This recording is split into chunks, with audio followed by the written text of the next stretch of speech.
घरात भाजीला काहीच नसेल आणि काय भाजी करावी हे जर सुचत नसेल तर नक्कीच एकदा तोंडाची चव वाढवणारी ही अगदी चमचमीत अशी भाजी एकदा करून बघा. पाहुणी मंडळींनाही जर करून तुम्ही ही भाजी खाऊ घातलीत ना तर तुमची स्तुती केल्याशिवाय जाणारच नाही. अशी ही भाजी अगदी घरच्या उपलब्ध साहित्यामध्ये झटपट तयार होणारी आहे. चला मग लगेचच रेसिपीला आपण सुरुवात करूया. रेसिपी आवडल्यास एक लाईक करून चॅनललाही सबस्क्राईब करायला विसरू नका. तर इथे भाजीसाठी लागणारी तयारी आधी करून घेणार आहोत.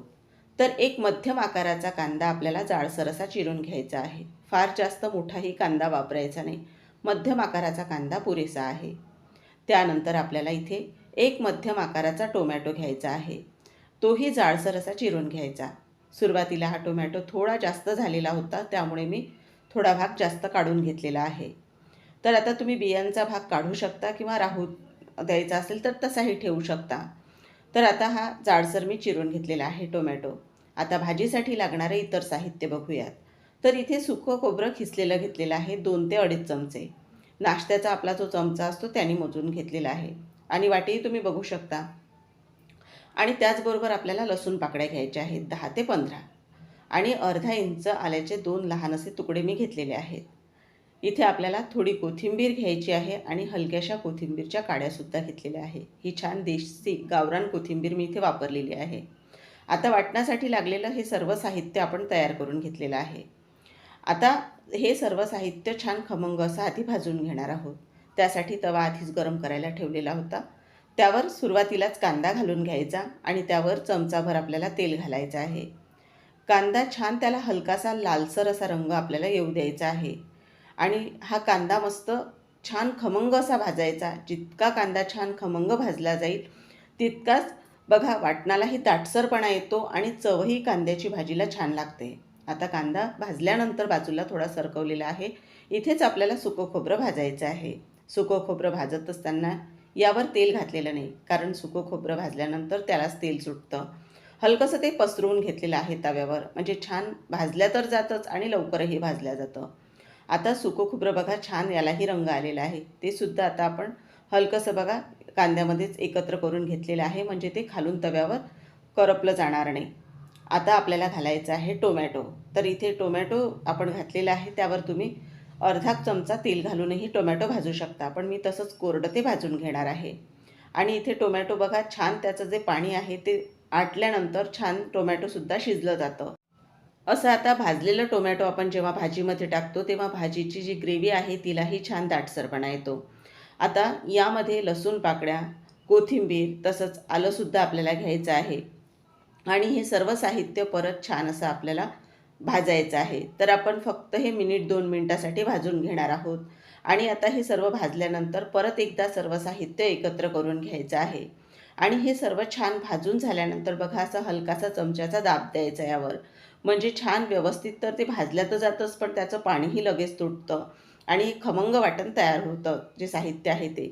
तर आता हे साहित्य पूर्ण आपण प्लेटमध्ये काढून घेणार आहोत आणि थोडं थंड करूयात. पूर्ण साहित्य थंड झाल्यानंतर मिक्सरच्या भांड्यामध्ये काढून घेणार आहोत. बघा हे साहित्य छान याचा रंग बदललेला आहे आणि टोमॅटोसुद्धा अगदी चमच्याने तुम्ही मॅश करू शकता असा तयार झालेला आहे. आता सर्व साहित्य मिक्सरच्या भांड्यात काढलेलं आहे. आणखी तुम्हाला एक नवीन पद्धत सांगते. आता यामध्येच आपल्याला 1 चमचा जिरे घालायचे आहेत आणि त्याचबरोबर बघा भाजीची टेस्ट वाढावी यासाठी एकदा ही पद्धत नक्की तुम्ही वापरून बघा. आपल्याला 1 चमचा कांदा लसूण मसाला घालायचा आहे आणि त्याचबरोबर यामध्ये आपल्याला धना पावडर 1 चमचा आणि गरम मसाला घालायचा आहे. तुम्ही कुठलाही साठवणीतला यामध्ये मसाला वापरू शकता. तर इथे मी पाऊण चमचा गरम मसाला घेतलेला आहे, तो घातला. आता आपल्याला बघा सर्व साहित्य सुरुवातीला असंच फिरवून घ्यायचं आहे पाणी न घालता आणि नंतर गरजेप्रमाणे यामध्ये पाणी घालायचं. केव्हाही भाजीचं वाटण करताना प्रमाणापेक्षा जास्त पाण्याचा वापर करायचा नाही. तर आता बघा हे वाटण छान बारीक करायचं, हे सुद्धा महत्त्वाचं आहे. मी नेहमी सांगते अगदी वाटण तयार झाल्यानंतर ते पोटावर घेऊन बघायचं.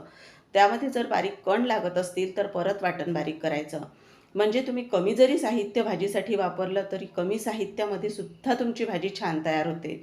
तर वाटण तयार झालेलं आहे. आता आपण एका भांड्यामध्ये बेसन पीठ घेणार आहोत. तर एक सपाट वाटी भरून इथे बेसन पीठ घेतलेलं आहे आणि हे बेसन पीठ चाळणीने आधीच मी गाळून घेतलेलं होतं.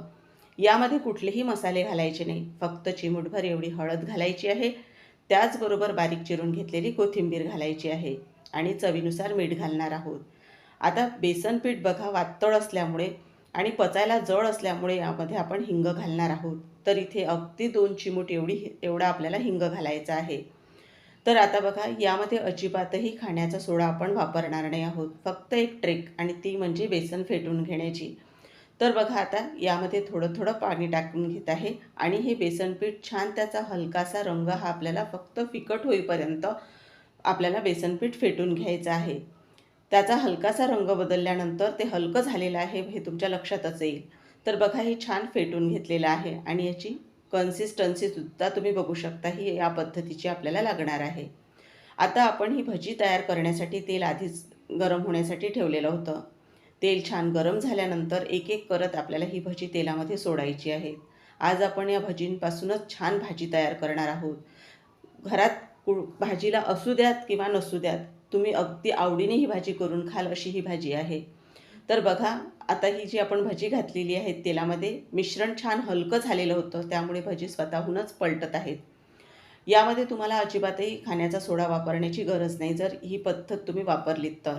आता ही जी भजी आहेत फार जास्तसुद्धा तळायची नाही किंवा कच्चीही ठेवायची नाही. आता ही भजी फक्त आपल्याला छान तळून घ्यायची आहेत. आता ही आपण काढून घेणार आहोत. याचप्रमाणे राहिलेली जी भजी आहेत ती तळून घेणार आहोत. तर बघा किती छान ही भजी फुलल्या गेलेली आहेत. म्हणजे भाजीमध्ये टाकल्यानंतर सुद्धा यामध्ये भाजीचा पूर्ण जी ग्रेव्ही आहे ती आतपर्यंत सोक होते. तर आता आपण भाजी फोडणीला घालणार आहोत. त्यासाठी कढईमध्ये तेल गरम करायला ठेवलेलं आहे. तेल फार जास्त गरम करायचं नाही, कारण सुरुवातीलाच लाल तिखट घालायचं आहे आणि तेल जास्त कडकडीत गरम असेल तर तिखटाला काळपट रंग येतो आणि असं सुरुवातीला तिखट घातल्यामुळे भाजीला रंग छान येतो. यामध्ये आपल्याला पाव चमच्यालाही थोडी कमी एवढी हळद घालायची आणि तेलाचं टेम्परेचर कमी करण्यासाठी लगेचच अर्ध वाटण घातलेलं आहे आणि छान आपल्याला हे पूर्ण तेलामध्ये एकत्र करून घ्यायचं आहे, म्हणजे लाल तिखटाचा रंग बदलत नाही. आणि उरलेलं जे वाटण आहे ते आता घालून घ्यायचं आहे. तर हे पूर्ण प्लेटमधलं वाटण मी घालून घेणार आहे आणि आता आपण बघा हे वाटण छान एकत्र करून घेणार आहोत. आता काय करायचं बघा, मिक्सरच्या भांड्यामध्ये थोडं पाणी घालून घेणार आहे, पण त्याआधी 2 चुटकी एवढा मी हिंग घालते आहे. हिंग हा ऑप्शनल आहे, नाही घातला तुम्ही तरीही चालेल. तर आता हे परत छान एकत्र करून घेतलेलं आहे आणि आता मी मिक्सरच्या भांड्यामधलं पाणी यामध्ये घालणार आहे. तर आता हे थोडं बघा अगदी पाववाटी एवढं पाणी असेल, त्यालाही थोडं कमी आहे. आता हे पाणी घातल्यानंतर परत छान वाटण हे एकत्र करून घेतलेलं आहे आणि आता हे परत आपल्याला काय करायचं, झाकण ठेवायचं आहे यावर आणि गॅसची स्पीड मीडियम करून 3 ते 4 मिनिटासाठी वाफ काढून घ्यायची आहे, म्हणजे छान वाटणातील तेल सेपरेट होतं. तर आता झाकण उघडून दाखवते तुम्हाला. तर वाटण बघा झालेलं आहे छान, हे त्याच्या रंगावरूनच लक्षात येतं आणि तेलही बघा किती छान सेपरेट झालेलं आहे. तुम्ही वाटणामध्ये जर असं कमी पाणी वापरून हे वाटण तयार केलं तर वाटण तुमचं लगेचच होतं, भाजी करायलासुद्धा जास्त वेळ लागत नाही. आता यामध्ये आपल्याला अगदी पाव चमचा एवढी कसुरी मेथी हातावर चोळून यामध्ये घातलेली आहे. तसंच बारीक चिरून घेतलेली कोथिंबीरसुद्धा. आता हे सुद्धा छान वाटणामध्ये परतून घेतल्यानंतर यामध्ये आपल्याला गरम पाणी घालायचं आहे. तर बाजूलाच मी गरम पाणी होण्यासाठी ठेवलेलं होतं. तर आता हे गरम पाणी आपल्याला बघा एका हाताने भाजीमध्ये टाकायचं आहे आणि दुसऱ्या हाताने मी चमचा अगदी व्यवस्थित फिरवून घेत आहे. म्हणजे पूर्ण जे वाटणातील तो मसाला आहे तो छान भाजीमध्ये एकजीव असा होतो. आणि आता यामध्ये आपल्याला चवीनुसार मीठ घालायचं आहे. थोडं पाणी मी अजून वाढवलेलं होतं. तर आता इथे गरजेनुसार पाण्याचं प्रमाण ठेवायचं. तर आता परत छान हे एकत्र करून घेणार आहोत आपण भाजी आणि आता आपल्याला भाजीला छान उकळवून घ्यायचं आहे.